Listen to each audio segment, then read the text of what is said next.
মনে যুগে যে বৈশাখ গে মায়া বাতাস, এটা তো বাতাসের কাতারে পড়ে না।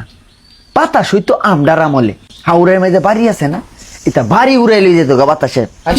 হ্যাঁ এই সর্বনাশ, কি বাতাসটা হইতো পাকিস্তান আমলের কথা। এই সময় আমার গুড্ডি উড়ানির খুব নেশা। তে একটা গুড্ডি বানাইছি পাক্কা 1.5 মাস সময় লাগায়, 200 হাত লম্বা গুড্ডিটা।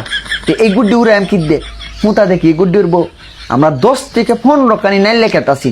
এই নাইলে খেতার যত ফাট, সব ফাট দিয়ে রশি বানায়া, ফাড়ের রশি দিয়ে গুড্ডিটা উড়াইছি। 2-4 গ্রামের মানুষ হয়েছে গুড্ডিটা দেখার লাগে। একদিন বিহাইলে বেলা গুড্ডিটা লয়ে গেছি বন্ধ উড়াইতাম। তে মানুষ মাইসের মাথা মাইসে কে ইমন মানুষ। তে গুড্ডিটা যখন উড়াইছি 10 জন লোক লাগতো আর কি গুড্ডিটা উড়ানির লেগা। তে গুড্ডিটা যখন টান দিছি হিমুই তো বাতাস ফুবাইলে বাতাস কারে কই, ইমন বাতাস না। বাতাসে যখন টান শুরু হচ্ছে সিটি বিটে গুড্ডি লিয়ে যেতেছে। আমরা 10-20 জন মানুষ আটকে রাখতাম পারতাছি না গুড্ডিটা। শেষ মেশ না পাইরা সবাই তো আচ্ছাইরে দিছে, কিন্তু আমি সারি না। আমার তো শহের গুড্ডিটা আমি ধরে রাখছি। এই গুড্ডি আমারে লইয়া নে সৌদি আরব বালুচরের মেঝে না ফালাইছে, মরুভূমির মেঝে। হ্যাঁ এই সর্বনাশ, সৌদি আরব নে ফালাইছে আমারে গুড্ডিটা।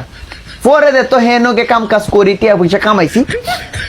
পরে দেই যে বাড়ি ঘর দিতা বানছি বই আর কি বিদেশ। আর এই সময় তো বিমান আসিন না, বছরে একটা বিমান আইলে আইসে নাইলে নাই। এবার বিদেশ গেছিলাম আর কি। আমি এই কাহিনীটা কইলাম তোর লগে।